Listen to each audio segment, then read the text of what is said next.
Supreme court की न्यायाधीश न्यायमूर्ति BV नागरत्ना ने शुक्रवार को कहा कि न्यायपालिका ने लैंगिक समानता की दिशा में एक उल्लेखनीय भूमिका निभाई है और सार्वजनिक जीवन के सभी क्षेत्रों में महिलाओं का प्रतिनिधित्व बढ़ाने के लिए सकारात्मक कदम उठाना सरकार के सभी अंगों का परम कर्तव्य है। अदालतों ने हमेशा भेदभाव को खत्म करने के लिए कदम उठाया है, लेकिन हमें अभी भी महिलाओं की नई पहचान नहीं दिख रही है।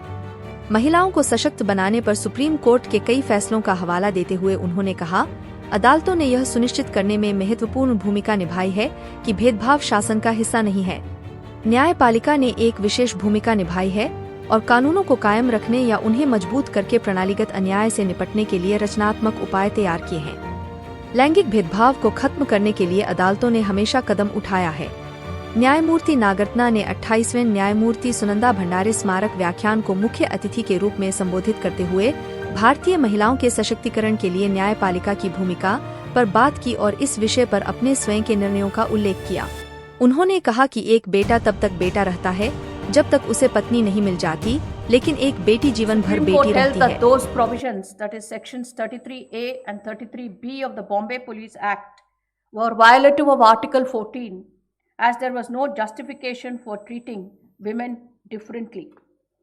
Recently, the Supreme Court has scrutinized the administrative requirements rooted in stereotypes about women's ability and their physiological characteristics in Babita Punya and Lieutenant Colonel Nitisha, while granting long service commissions to the women.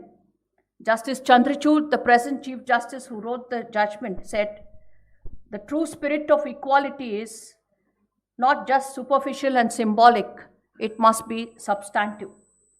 I had an opportunity to write a judgment in Association of Old Settlers of Sikkim versus Union of India. I think Justice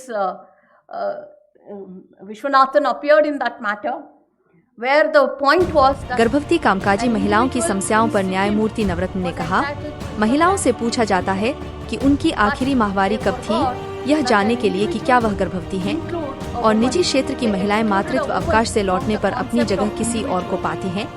बच्चे के बाद उनकी नौकरी चली जाती है।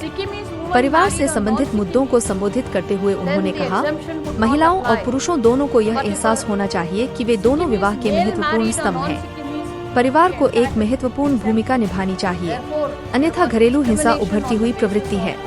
परिवार और महिलाओं की खुशी और भलाई पर आधारित होनी चाहिए। हर सफल आदमी के पीछे एक परिवार का होना जरूरी है। न्यायमूर्ति नवरत्न ने कहा, अब समय आ गया है कि पुरुषों को यह एहसास हो कि महिलाओं की वित्तीय और शैक्षिक स्वतंत्रता का मतलब है कि वे सशक्त हैं। यह संतुलन बनाने की कोशिश कर रहा हूँ।